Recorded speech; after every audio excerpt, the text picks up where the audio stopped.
Para saudara dan saudari yang Tuhan cintai, selamat pagi dan selamat bertemu lagi dalam renungan harian dari Paroki Santo Petrus dan Paulus Argapura, edisi hari Sabtu, tanggal 2 April 2022, dalam masa Prapaskah yang keempat. Mengawali hari yang baru ini, kita hendak mendengar dan merenungkan sabda Tuhan. Marilah sebelum kita mendengar dan merenungkan sabda Tuhan, kita berdoa. Dalam nama Bapa dan Putra dan Roh Kudus. Amin. Allah Bapa, sumber pengharapan, barang siapa berharap padamu, takkan dipermalukan. Kami mohon, semoga kami dapat mengerti bahwa dalam penderitaan dan penghinaan, Engkau tetaplah Allah kami, yang murah hati dan setia akan janji-Mu.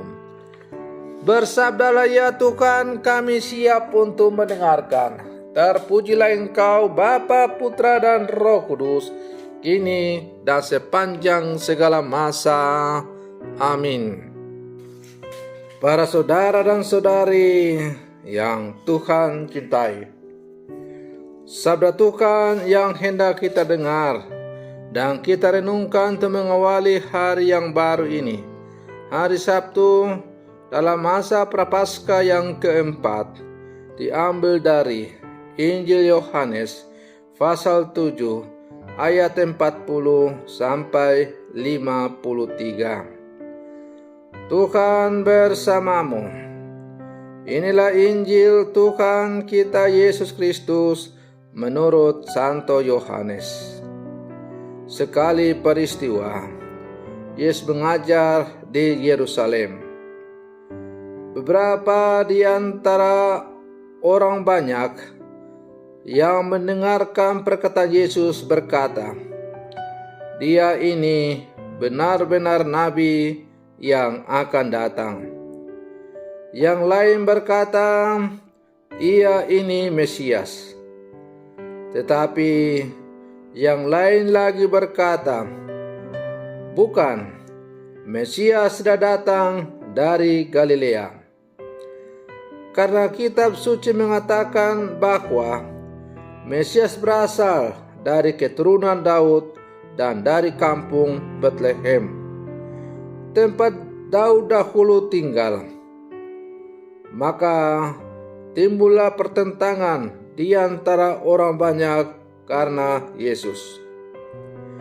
Beberapa orang di antara mereka mau menangkap Dia, tetapi tidak ada seorang pun yang berani menyentuhnya. Maka ketika penjaga-penjaga yang ditugaskan imam-imam kepala dan orang-orang Farisi pergi kepada imam-imam kepala, orang-orang Farisi berkata kepada mereka, "Mengapa kamu tidak membawanya?" Jawab penjaga-penjaga itu, "Belum pernah seorang manusia berkata seperti orang itu." Jawab orang Farisi itu kepada mereka, "Adakah kamu juga disesatkan? Adakah seorang di antara pemimpin-pemimpin yang percaya kepadanya? Atau seorang di antara orang-orang Farisi?" Orang banyak itu tidak mengenal hukum Taurat. Terkutuklah mereka. Nikodemus, seorang dari mereka yang dahulu telah datang kepada Yesus, berkata kepada mereka, "Apakah hukum Taurat kita menghukum seseorang sebelum ia didengar dan sebelum orang mengetahui apa yang telah dibuatnya?" Jawab mereka, "Apakah engkau juga orang Galilea? Selidikilah kitab suci, dan engkau akan tahu bahwa tidak ada nabi yang datang dari Galilea." Lalu mereka pulang masing-masing ke rumahnya. Demikianlah sabda Tuhan. Para saudara dan saudari yang Tuhan cintai, melalui bacaan Injil yang hari ini diperdengarkan kepada kita, ada 3 hal yang sulit dilakukan. Pertama, mengkritik dan membongkar kesalahan para pemimpin dan masyarakat membutuhkan keberanian. Itulah yang dilakukan oleh Yesus Kristus terhadap pemimpin dan orang Israel. Karena itu, ia diancam untuk dibunuh. Kedua, menerima kritikan juga tidak gampang. Hal ini dialami oleh Yesus dan para pemimpin yang mau berjalan di jalan yang benar. Ketiga, membela orang yang benar dan menjadi musuh bersama orang yang hidup dalam kelaliman.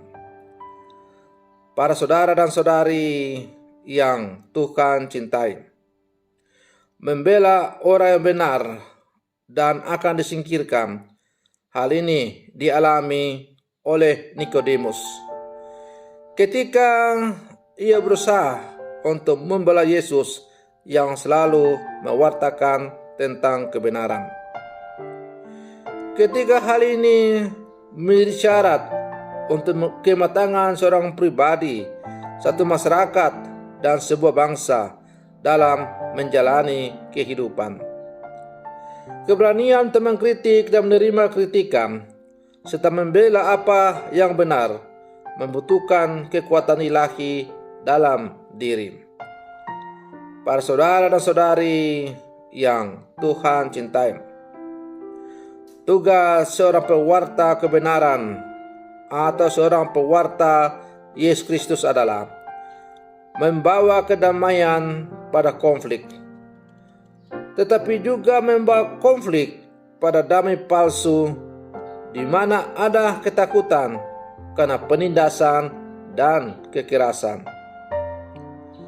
Kejahatan berkembang bukan terutama karena orang baik dan benar kurang, tetapi karena mereka tidak berani berkompromi dengan kejahatan, bahkan dengan sikap diam saja adalah juga ikut melakukan kejahatan. Sebagai pengikut Kristus, kita tidak perlu takut untuk menyampaikan kritikan, asalkan motifnya tulus dan tujuannya untuk kebaikan dan keselamatan banyak orang.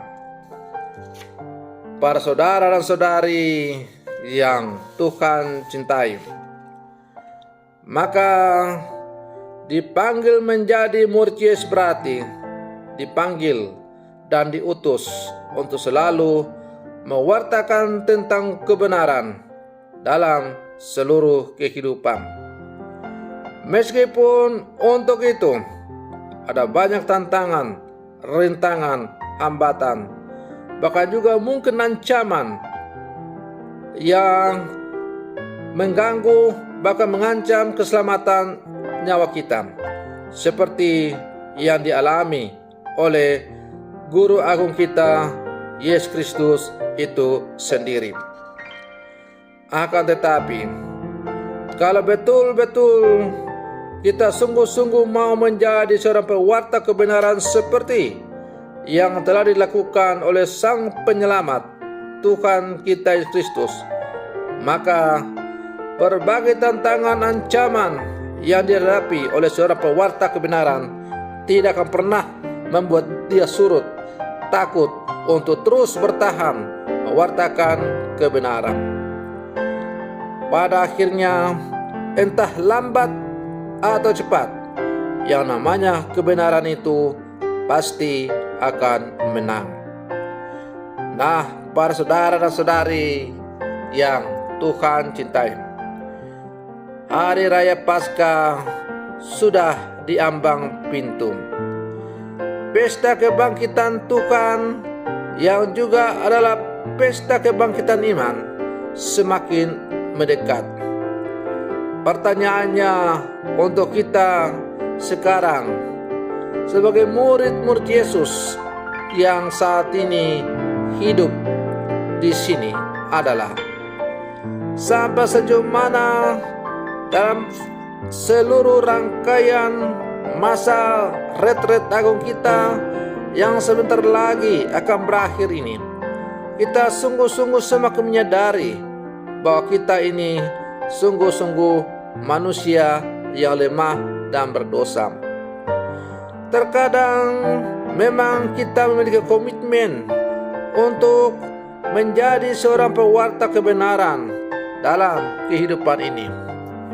Namun harus kita akui bahwa terkadang tantangan-tantangan, godaan-godaan dunia yang begitu luar biasa membuat kita pada akhirnya menyerah atau jatuh dan tunduk pada kehendak dunia itu. Maka kita perlu bertobat dan kembali ke jalan yang benar. Maka pesta Paskah berarti bukan hanya pesta kebangkitan Tuhan kita Yesus Kristus, tetapi juga adalah pesta kebangkitan kita menghancurkan dosa bersama dengan Sang Penyelamat kita Yesus Kristus.